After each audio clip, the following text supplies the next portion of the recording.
Bismillah ar-Rahman ar-Rahim.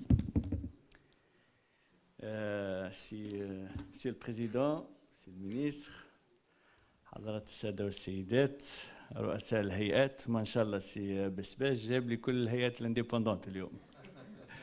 J'ai une grande difficulté d'être le seul ingénieur au pupitre, hein, c'est ça? Peut-être monsieur est ingénieur. Donc je suis devant les juristes et je dois faire attention. Merci beaucoup pour l'invitation. Merci pour ces moments de réflexion. Je pense que Tunis vit un moment historique. Elle est vue depuis 2010 et on continue à les vivre, ces moments historiques. Ils sont importants pour deux raisons. La première est qu'on a aujourd'hui la liberté de réfléchir et la liberté d'aller au-delà de tabous, que si Kamel vient d'en parler. On a aussi la chance de profiter d'une coopération internationale et d'une ouverture qui n'est pas bridée ou limitée par de conditionnements politico-sécuritaires. Je pense qu'avant de commencer, je dois vous dire qu'il faut en profiter. Ces moments-là sont très importants dans l'histoire des pays, dans l'histoire des peuples. Et ce qu'on produit aujourd'hui, c'est que ce qu'on va produire aujourd'hui et demain et pendant cette période-là, va gouverner la Tunisie pendant des décennies et des décennies. Donc on doit faire des bons choix et des choix qu'on ne regrettera pas et qui ne produira pas d'autres dictatures et d'autres fermetures que la Tunisie ne doit pas le vivre prochainement. Alors, le sujet d'indépendance par rapport à toutes les institutions et surtout l'INT, je l'ai vécu depuis longtemps. C'est-à-dire, je suis un ingénieur de télécom, j'ai été partout dans le monde et là où on y va, l'indépendance des régulateurs est un sujet chaud et toujours chaud. Ce n'est pas parce qu'on décide à un moment des règles de jeu que les règles restent figées. Parce que ce sont des règles liées à la technologie. Et la technologie évolue d'une façon à la vitesse de la lumière. Donc, fulgurante. Et elle demande une réflexion aussi rapide que l'avancement de la technologie. C'est-à-dire, aujourd'hui, on vit le mariage total entre l'IT, les télécoms et le juridique. Parce que technologiquement, l'IT et les télécoms et les médias deviennent une seule chose, mais le juridique aussi. Parce que si je fais le compte dans la salle, je pense qu'il y a plus d'avocats que des ingénieurs. Et donc ça nous donne une idée que nos amis lawyers doivent être aussi ingénieurs. Et d'ailleurs, on en a quelques-uns ici qui sont à la fois ingénieurs et lawyers. Ziad, ahla sahla bik. Donc, il a tout de suite compris, il y a longtemps, qu'être un ingénieur, ça ne suffit pas, et être un avocat, ça ne suffit pas. Donc, il a fait le mariage dans sa tête, il a fait le mariage dans ses diplômes, et je pense qu'il ne le regrette pas. Et nous aussi, dans nos réflexions, il faut qu'on fasse ce mariage-là et que nos juristes doivent réfléchir aussi vite que la technologie et que nos ingénieurs doivent comprendre la complexité de réguler et la complexité du juridique. Ça, c'est le premier point. Le deuxième point, que la florissance des instances nous demande une capacité d'interconnexion. Pour les ingénieurs, l'interconnexion entre les réseaux. Mais maintenant, on a tellement des instances qu'on doit parler d'interconnexion. Comment ces instances-là doivent fonctionner? Comment l'instance de médias doit fonctionner avec l'instance des télécoms? Comment l'instance des données personnelles doit fonctionner avec l'instance de anti-corruption, et ainsi de suite. C'est un problème essentiel et un problème qu'on doit résoudre vite pour garantir la stabilité de nos institutions et la stabilité de notre démocratie, et donc la stabilité de notre économie et la stabilité de notre système politique. Le deuxième problème, il est spécifique à l'instance de l'INT, et j'aimerais bien en parler, j'espère que vous le traitez après, c'est le rôle de l'INT pour garantir la concurrence saine. Et je vais vous donner un exemple. Et je suis direct, clair, et je ne veux pas faire de workaround. Depuis 2014 jusqu'à aujourd'hui, on a eu la guerre de prix dans le télécom. S'il y a quelqu'un qui n'a pas vu la guerre de prix dans le télécom, il peut le dire tout de suite. Et cette guerre de prix a produit quoi? A produit deux choses. A produit que le marché total des télécoms a baissé, et donc a produit l'incapacité des opérateurs et l'incapacité de l'État et l'incapacité des institutions financières d'investir dans le secteur. Et il a produit aussi la dégradation de la qualité des télécoms. Et c'est ces deux sujets-là que je traitais. C'était le premier sujet que j'ai discuté avec les opérateurs, et d'ailleurs j'ai discuté avec CICHM. Ce sont nos objectifs, c'est-à-dire maintenir le marché et améliorer la qualité. Parce que maintenir le marché, c'est maintenir la capacité de nos institutions à investir et donc maintenir notre marché économique. Et maintenir la qualité, c'est en fin de compte, on veut faire des télécoms pourquoi? Pour les citoyens. Si le citoyen n'a pas la qualité, ce n'est pas la peine. Donc, d'où l'importance de la régulation, d'où l'importance que le régulateur doit être vigilant, que le régulateur ne doit pas être orthodoxe dans l'application des régulations. Parce que les règles de régulation ont été produites, on va dire, dans les années 80. On a commencé à parler de la régulation d'une manière structurelle. Et ces règles-là évoluent. Donc, on ne doit jamais être orthodoxe dans l'application des règles. Donc, il y a la règle, il y a le marché. Et ces mariages-là, de cet équilibre-là, qui est toujours instable, est la responsabilité du régulateur et donc de l'INT aujourd'hui.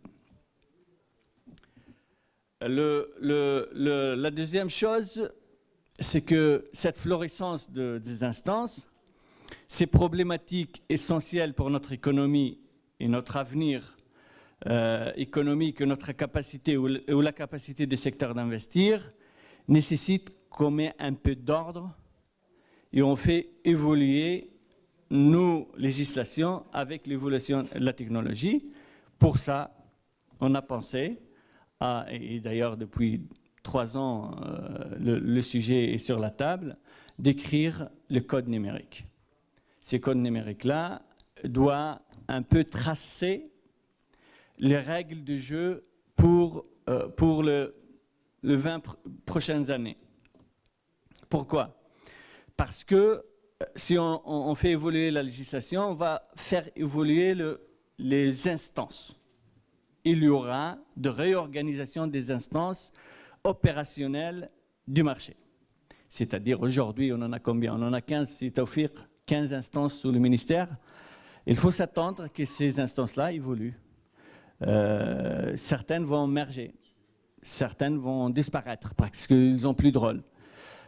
Certaines vont un peu être créées. D'ailleurs, il y a une semaine, on a eu un conseil des ministres pour créer une instance opérationnelle pour mettre en œuvre nos projets. Parce qu'on a fait le compte depuis 4 ans, l'exécution de marché et l'exécution de projet est de 5%.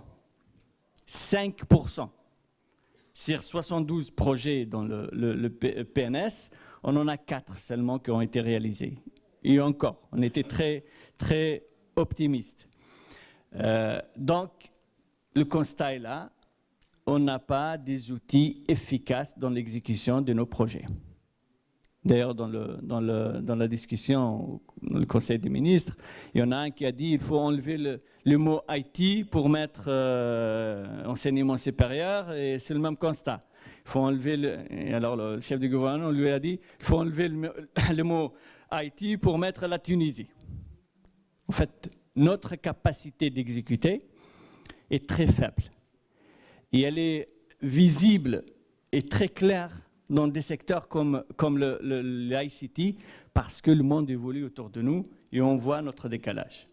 Donc, pour dire que le rôle du code numérique, c'est pour ancrer l'évolution. Dans 3-4 ans, il n'y aura pas de ministère des télécoms, qu'on soit clair. Dans 3-4 ans, il y aura des instances de régulation des télécoms. Mais il y aura le ministère de l'économie numérique. Il n'y aura peut-être plus de ministère d'économie tout court, mais il y aura le ministère de l'économie numérique parce qu'on ne peut plus faire de l'agriculture sans le numérique, on ne peut plus faire de santé sans le numérique, on ne peut plus faire de justice sans le numérique, on ne peut plus rien faire sans le numérique. Donc, le numérique est devenu le levier de l'économie. Donc, on va vers l'économie numérique. La technicité va devenir on the shelf. On va l'acheter comme on achète les yaourts et le baguette et autres. La technique va être achetée au marché. Mais ce qui va faire la règle, c'est l'économie. Comment la technique impacte notre vie quotidienne. Et donc, ces codes numériques, il y a eu beaucoup de réflexions, beaucoup de gestion et beaucoup d'interactions avec toutes les instances et le Mujtama al-Madani ou غيرها. Je pense que si Ziad, on commence la semaine prochaine, la rédaction. Il y aura second round, on va faire le draft, on va le faire sortir encore pour le public, pour le discuter, pour que vos instances donnent leur avis, pour que tous ces beaux mondes-là donnent son avis. Et on a un objectif d'avoir le draft final vers juin et donc le présenter au Parlement cette année, Inch'Allah. Deux remarques pour revenir à l'INT et pour revenir sur le rôle de l'INT. Moi, je ne crois pas que l'indépendance est seulement dans la décision de l'INT. Je crois aussi que son indépendance économique, c'est-à-dire budgétaire et financière, doit être garantie. C'est ça la vie qu'on va pousser dans l'école numérique. Nous voulons une instance qui est vraiment indépendante et donc qui on ne lui donne pas d'une main qu'on retire de l'autre côté. C'est-à-dire qu'on lui donne son indépendance, mais on ne lui donne pas les moyens. On lui donne son indépendance, mais on ne lui donne pas son indépendance financière. On ne lui donne pas son indépendance et on va nommer le président, on va nommer le membre et ainsi de suite. On a le Sif al-Raqaba et donc avant qu'il fasse une décision, il va dire « Ah, ma place est en jeu ». Donc on veut une indépendance totale de l'INT qui reflète vraiment l'intérêt des citoyens. Seulement cette indépendance, elle a une responsabilité. Donc, indépendance, responsabilité. La responsabilité est double envers les citoyens, parce qu'en fin de compte, on est là parce que les citoyens veulent bien qu'on est là, dans des instances ou des gouvernements et autres, et responsabilité envers l'État. Parce que y a un équilibre global de l'économie, et quand on détient 10% des enjeux, on est très responsable parce que faire bouger dans le mauvais sens ou dans le bon sens 10% de l'économie, ça impacte directement les équilibres génériques de l'économie de Daoula. Et c'est là où elle est la responsabilité. Et je compte sur la capacité de nos responsables. Je suis sûr qu'on aura l'équilibre qu'il faut et que l'INT aura l'indépendance qu'il faut et qu'elle jouera le rôle qu'il faut. Et ensemble, on va créer les instances de gouvernance de la Tunisie que j'ai toujours appelé la Tunisie 4.0. C'est la Tunisie dont on rêve, la Tunisie dont on veut, qui émerge. On a vécu sur un héritage construit dans les années 60 et 70. Nos ancêtres, ils ont bien fait leur boulot. C'est à nous aujourd'hui de faire notre boulot pour les années qui viennent. Nous avons peut-être gagné une partie de bataille, nous avons gagné la partie peut-être politique, mais la partie économique est à construire. Et je crois fermement que l'indépendance des institutions en général et l'indépendance de l'INT en fait partie. Merci encore pour votre invitation. Merci encore pour vos efforts, parce que vos efforts sont essentiels pour la construction de cette Tunisie dont on espère construire pour nos enfants. Et bon courage. Et nous espérons avoir des propositions opérationnelles. Stop to talk, walk the walk. Merci beaucoup.